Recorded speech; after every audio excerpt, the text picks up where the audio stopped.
I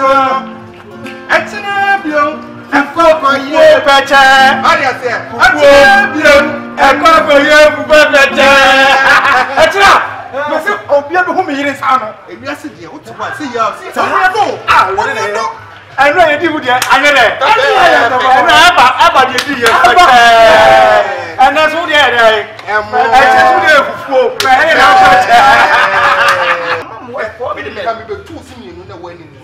My mama was from his own country, and a minute out girls who was the family. I know going to a sound. And that's what you want to get.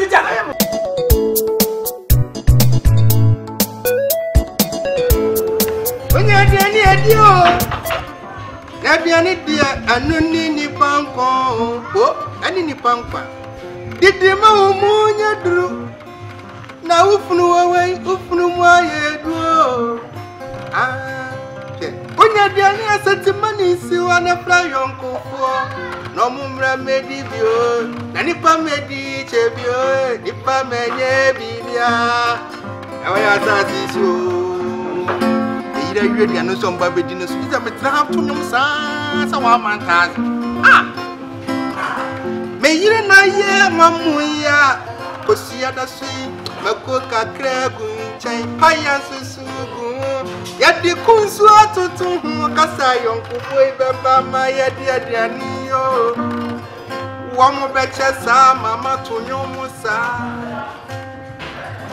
Daddy lumba twa mani nimpasi omumaya ayonkufu mumra na muno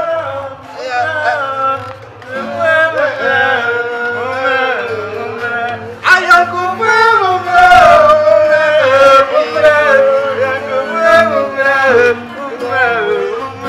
Missy mumra medimu ana muna miriya amone kosia still kakra bunchai achimako kakra fire susuvija kosia daso anadia bedo nana akromiso achina ewameso etisadia yeyano yeyedi tawudi ya dadrusu uri unkosia onko kama na oye odi unkosia onko kama na oye etsisadia atrumi moso atina bio akoko ye peche atina bio akoko ye peche atina Mese obia be home yire sa no ewiase de wo tuwa se ya se no I know you do there anyere aba de di ye and that's what they are I just do fufu I am a pay run about to catch roy I switch could be a that one catch roy I said I'm not could do mummy you so atre never I want to tell you 5 hands. Uncle, let's meet him SPOO and spoon. We say a spoon, we say a fork. We say then spoon, we say a fork. We don't say a ladder.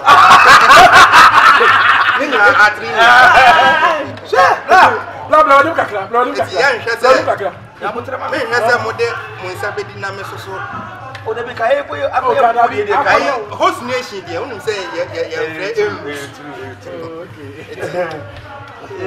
and yet, Mommy and Mompire.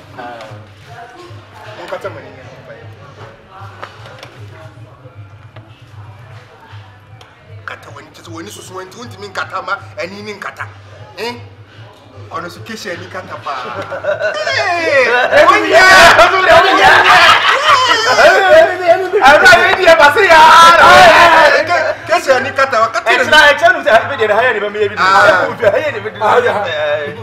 And I was soon, if a jack and we bow said you wish that Abodo, Numso, and in Paternum money, ever brain, but Yanni, and ever brain, my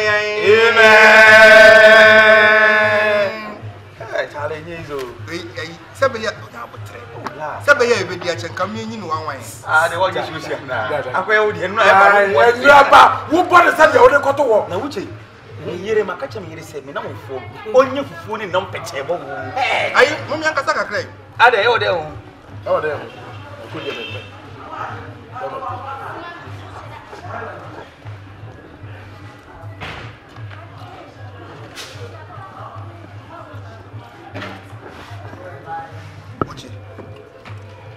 Oti aken. Ha. Lo mo ngam.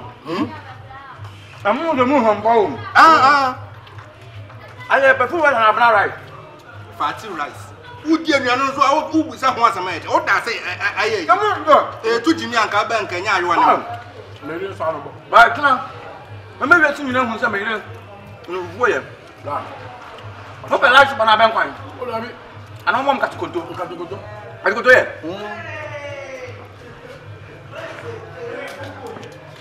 Ayo. Boya nyuni. Kan ya no ma. Ba no ba. Obo nyoni.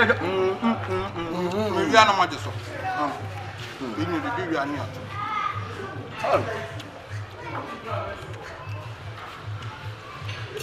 Ba no. Ne kon do bra. Ayo. Ne kon do bra. Ja ko su ani nyeti. Ne kon do bra. Cheers. Yeah. Eh, otun na to fom. Yeah!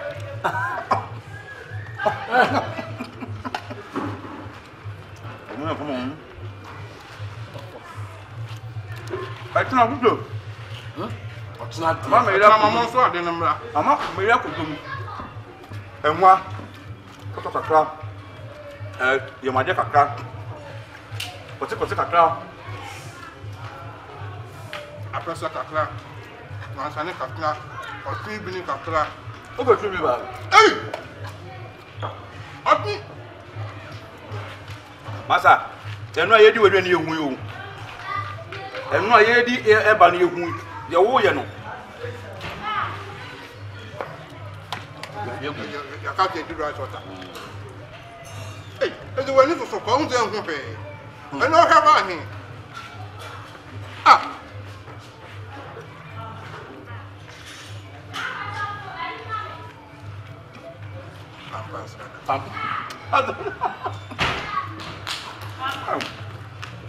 Na wife of Fiona. Ako. Hey, na wife do na mfu do mo nyagu. Na no anko me mako. Ah. Na mo ko yan ko bi. Mo ko yan ka ji to mo ko ata mo bi. O di do ngo ba ta kata ho ka o ge ni ba Ta ko. Chana kampe men kemu fa na body de. Man nyen men kemu na body. Men ke dia na tin. Men nyen na body fu na. Ebunya me na ya kete. Ye mpa de yo, ye mpa machine de yo. Da bi me mo gyina so awo. Akwese te mo gyina so awo awo se. Ah. Nkola no mugu fi mo ye dem. Eni akra de oba de asa oduma no. We to hun suma. Mike ne yi mu talent mo wo no mo be wo. Ke talent no na se mo se ori di sinifo ne to so e director. Ole I know this niveau etwa yo. O e good. Nan dem ko mi te woni oni Mike no mu fu sa o je man director mi o je man Ah, director. o ha. No go me. No go me. Kene ma hu mi nyansa. Ah, o go. Let's go. Omo ye joma Ashtown TV. Obi anu nam bia na me di diaka. Masa. Enyine. Ya. Enu obi afa moto ya. On ended. Number. Setan na me de ba nfa ma mi. Setan na me de ba. De ba na wo ya se. E ba so. Ni nya ko. Dama. Bo nyum ne fonko. So ni nya se. Ebi anu ma ye no. Ah, Wa ba ka ju na ba okra. Ole, Tami. uyi no. Ape so ba no room. Ada mi yo yesi. Eh. Wa ye bia na mama mas brother. Wa ye bia na mama no no sa fa de no ko wuro. Ba mu si de. Ta party guys. You be boy abena. Anyu we na ye. Edi we na black rasta de boy no. Party ye. Ya no na ye wo so. Party ye. Party ye.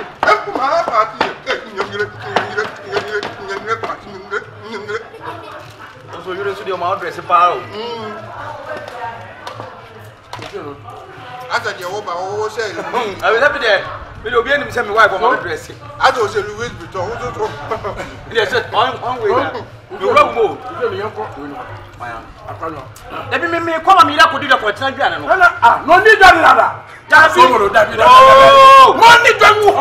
And I make a man up, make a generous man. You make it part of us. I first story. W.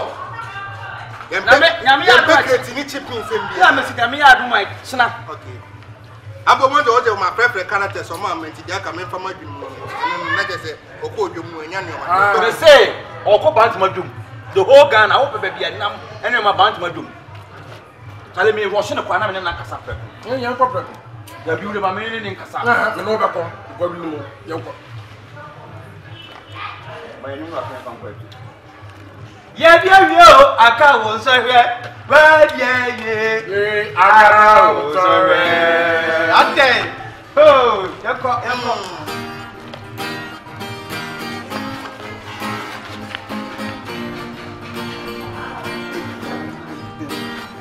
what do you do? What do you do? I can't say. What do you do? I can't say. And then it's in the swamp. I can't do so for those. Again, my party move back. I can't put you on so. I'm going to hear me. I paid you on Mudia. I can't do it so. I know so. Get paid you for better. What do you do? What do you mean? I can't sorry. Nana, me wash my feet. Wash my feet. Wash my feet. Me copy. Masa say. Me say say. Ofono with a moji like that. Masa jama you wa me nkuru. Adu ni so. Adra na yewa. Sane. Adu ni so. Adra na yewa. Ebedi di peche. Anu ebia ekwo uche hokodi eba. Oh. Adechi ye. Me yire so ye Fatimu. Peche. Ene so ye adu Sobolo so. Fufu peche. Wase yebo. Wase yebo se ebedi fufu. Wase yebo. Wase yebo se ebedi fufu. Fufu peche. Wase die. Wase die. Wase die. Wase die. Come on. Say, what's a bow? What's a ebedi fufu? Fufu. What's a bow? And we are not saying, what's a ebedi fufu? Eche. On I assist. I can't do it. Reconcile them. And they, we are and then you go with Hokodia, a china, and you go with her. And you know what? If you say, Odon and you, Odon and I don't know, we never did it, no sad, and I said, yeah, ready for peche. I said, yeah,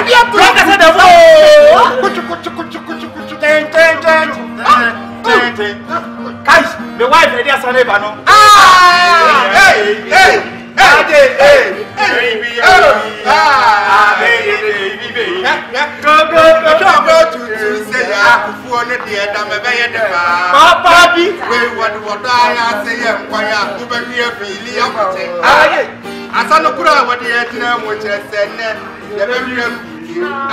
Sister, you have thrown a phone here with the house of a there's a phone here.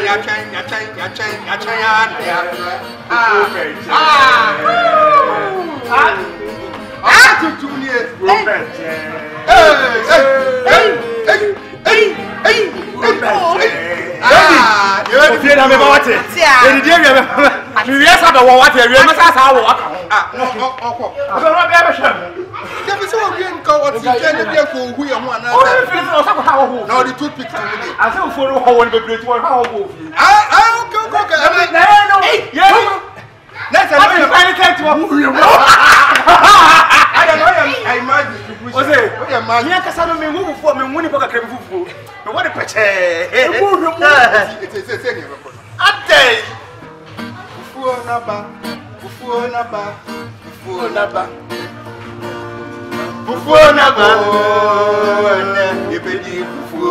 Sobolo Kwaku no.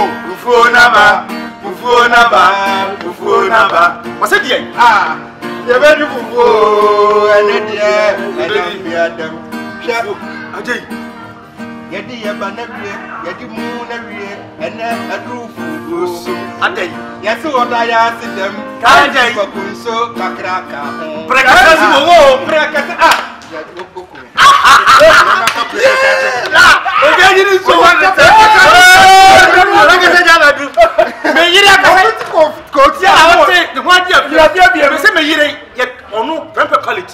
Teachers for one year anymore. Only more than Noposia. And a man one kitchen around a year. May see Akabenezer and a share from your program a year anymore. Valentine, you say, you buy a sports. On a year and a moment. Oh, I know, you cook. You cook. If I say sports, yet, Akabenezer on YouTube one. 1 year and a moment. Wow. Now, so only for you and fantastic. Mammy, I tackle. Me you know before my pete. Nobody there. What am I saying? My mom do it before. When I make able for pete. I'm going to quite you to one way. What a time you don't quiet. Hey, what if you are? Hey, naughty. Hey, not day. I tell you something bad. Which is yes, we are going to. Hey, blah. Maybe I will say. Empire. Minyam kopon. And my bank say, Miss Row, a baby, I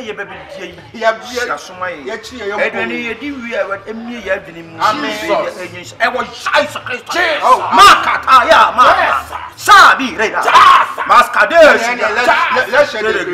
May the grace of our Lord Jesus Christ, the love of God, and the sweet fellowship of the Holy Spirit be with us now and forevermore. Amen.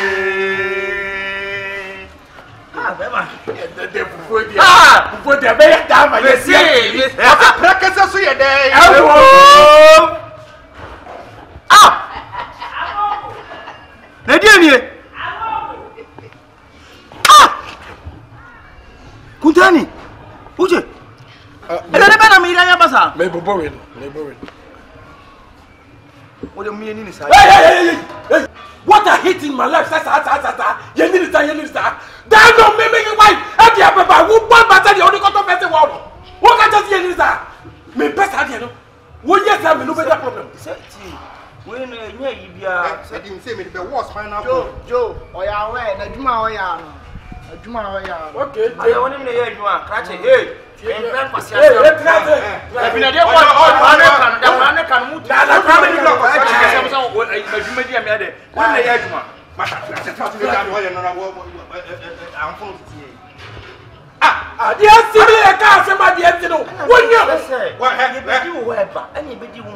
because my mom worked for me. My mom worked for me, so could you? And I mean, they tell girls who's the family again. I know going to a that's what do you want to the teacher? Dabby, what do you want to the teacher? Why are you young for having a year when you are? One would do ya, but potentially one was more concerned. I wasn't going to be sure. I don't know. I said, my boy, look at me. Double, the Garina.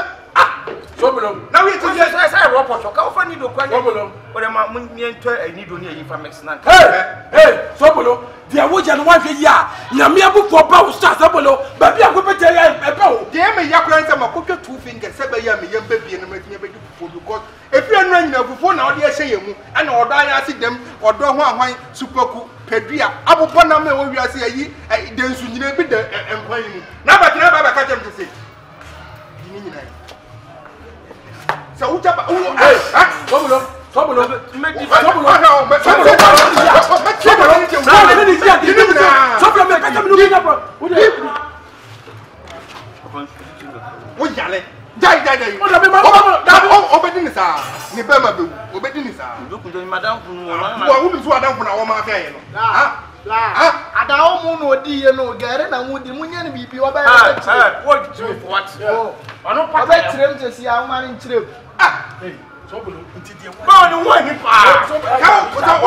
the formula in the year? Yeah, my for me, no, party,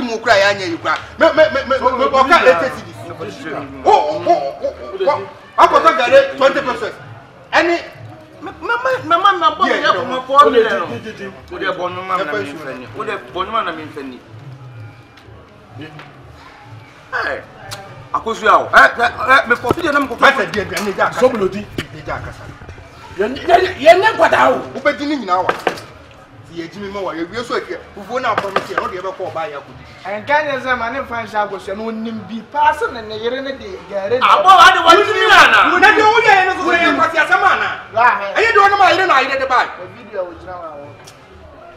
I'm video now. Hey, I don't know what's the what you man. You see, you can't get it. You can't get it. Fedigated. Come on, now when you are able to know. I'm me to a as someone so signing and you won't can who delay 10 on that song. Within 5 minutes before you get anything. That means they show no more in the appointment. Obey that. I'm not going to do that. So what's the formula? Don't push you, Nana. I don't want minimum hurry. Minimum hurry. But it's not my use on your phone.